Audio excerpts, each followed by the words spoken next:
மீனம், மீன ராசி ஜென்ம சனி, அதாவது நடு பகுதியில் இருக்கிறீங்க. சனீஸ்வரன் நல்லதை செய்ய ஆரம்பிக்க போறாரு. அப்படி செய்யும் போது தயவு செய்து இந்த 3 விஷயத்தை செய்யாதீங்க.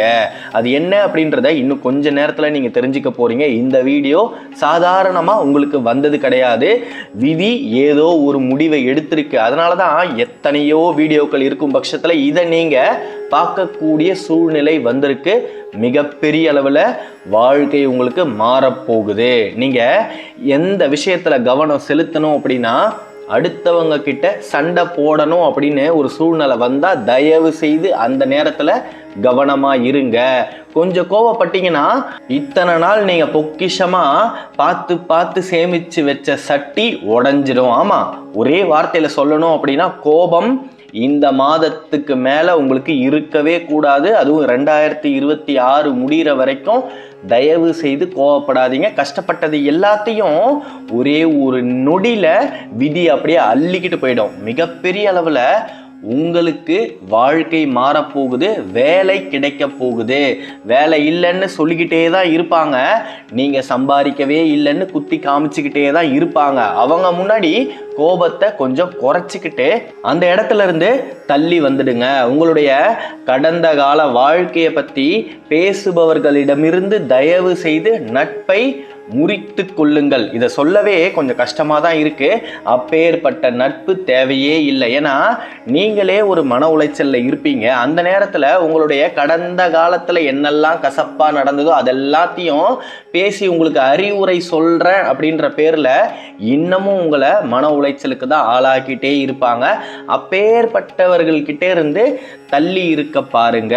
மிகப்பெரிய அளவில் நீங்கள் நினைத்த வேலையில் போய் அமரக்கூடிய காலமும் நேரமும் நெருங்கி வந்தாச்சு. இந்த நேரத்தில் என்ன செய்யணும், 2வது விஷயம் என்ன செய்யணும் அப்படின்னா, தேவையில்லாத செலவை நீங்கள் செய்யாமல் இருக்கணும். அதாவது உங்ககிட்ட பணம் ஒரு நேரம்தான் வரும்.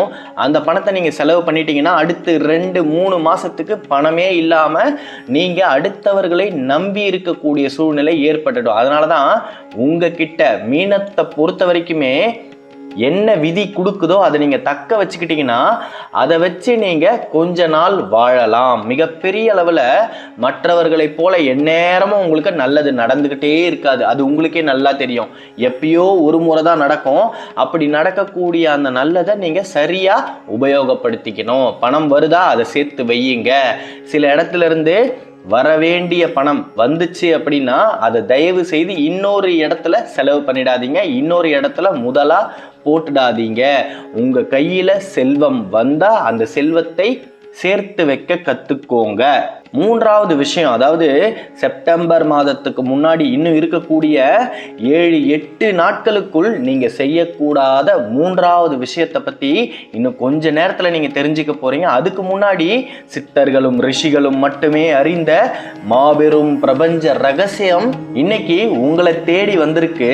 எல்லாமே பிரபஞ்சத்தின் கோட்பாடுகள் படிதான் ஒவ்வொரு க்ஷணமுமே அணுக்ஷணமும் நகர்ந்துகிட்டே இருக்கு. அதுல எந்த விதமான மாற்று கருத்துமே கிடையாது. தெய்வத்தை நீங்க இனி வரும் காலங்களில் எப்ப கும்பிட்டாலும் சரி, உங்களுடைய ஆள்காட்டி விரல் அந்த விரலால திருநீரையோ, அதாவது விபூதியையோ இல்லை குங்குமத்தையோ சந்தனத்தையோ எடுத்து உங்களுடைய நெத்தியில வச்சுக்காதீங்க. கட்டை விரலால் அந்த விபூதியை எடுத்து நீங்க வைக்க முயற்சி பண்ணுங்க. அப்படி இல்லைன்னா நடுவிரலுடன் சேர்த்து கட்டை விரலால் அந்த திருநீரை, குங்குமத்தை, சந்தனத்தை உங்களுடைய நெத்தியில வச்சுக்கோங்க. காரணம் என்னன்னா, கட்டை விரலில் அந்த கைலாயத்தில் இருக்கக்கூடிய பரமேஸ்வரனின் அம்சங்கள் அடங்கி இருக்கின்றன. அதனாலதான் மிகப்பெரிய அளவில் அந்த காலத்தில், புராண காலத்தில் சித்தர்களும் ரிஷிகளும் இன்னொருவரை சபிக்கும் பொழுதோ சாபம் கொடுக்கும் பொழுதோ ஆள்காட்டி விரலை தான் நீட்டி அவர்களுக்கு சாபம் வழங்குவார்கள். ஒரு மனிதனுடைய கோபம் வெளிப்படக்கூடிய விரல் அப்படின்னா அது ஆள்காட்டி விரல் தான். அந்த ஆள்காட்டி விரலை நீங்க தெய்வத்தை கும்பிட்டுட்டு நம்ம வாழ்க்கை நல்லா இருக்கணும் அப்படின்னு நினைச்சுக்கிட்டே கோபங்களும் பொறாமைகளும் மிகப்பெரிய அளவில் நிறைஞ்சு இருக்கிற அந்த ஆள்காட்டி விரலால விபூதியையோ குங்குமத்தையோ தொட்டு உங்களுடைய நெத்தியில இனிமேலும் வச்சுக்காதீங்க.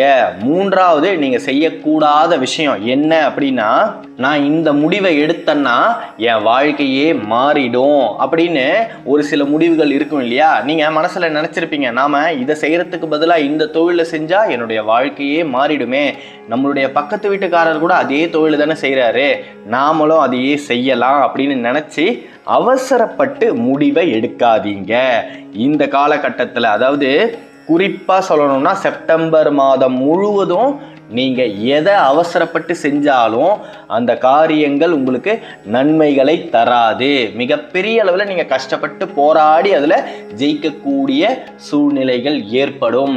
அந்த காலங்கள் பல வருஷங்களாக கூட நீண்டு போகக்கூடிய வாய்ப்புகள் இருக்குது. அதனால வரக்கூடிய செப்டம்பர் மாதத்துல எந்த விதமான அவசர முடிவுகளையும் எடுக்கவே எடுக்காதீங்க.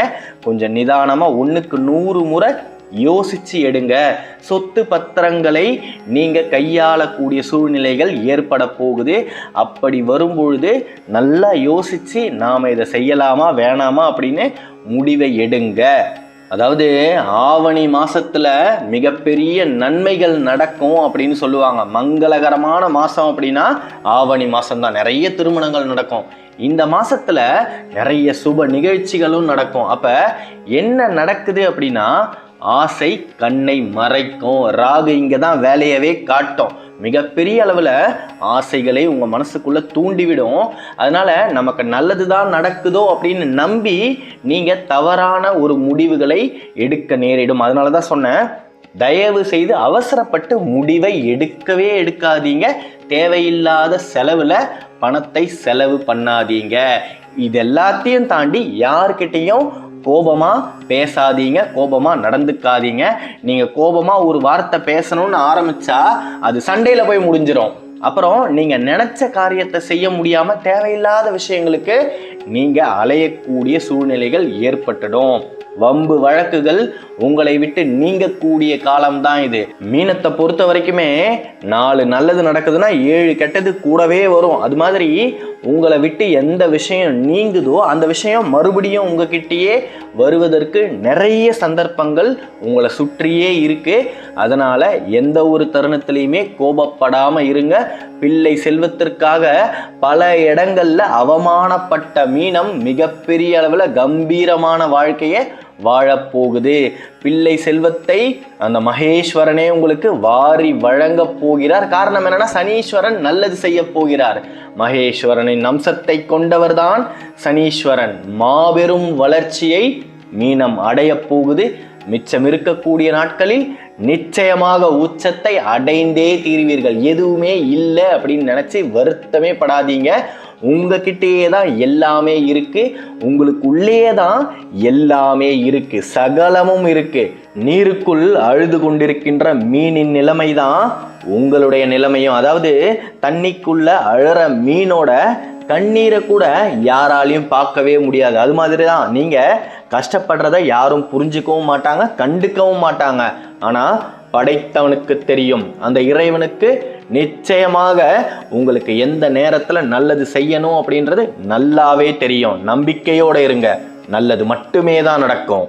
அடுத்த காணொளியில் விரைவில் சந்திப்போம். மீன ராசியை பத்தி நீங்க தொடர்ந்து தெரிஞ்சுக்க இந்த சேனலை சப்ஸ்கிரைப் பண்ணிக்கோங்க. நமச்சிவாய வாழ்க, நாதந்தாள் வாழ்க, இமை பொழுதும் என் நெஞ்சில் நீங்காதான் தாழ்வாழ்க. தென்னாடுடைய சிவனே போற்றி, என் நாட்டவருக்கும் இறைவா போற்றி. நன்றி.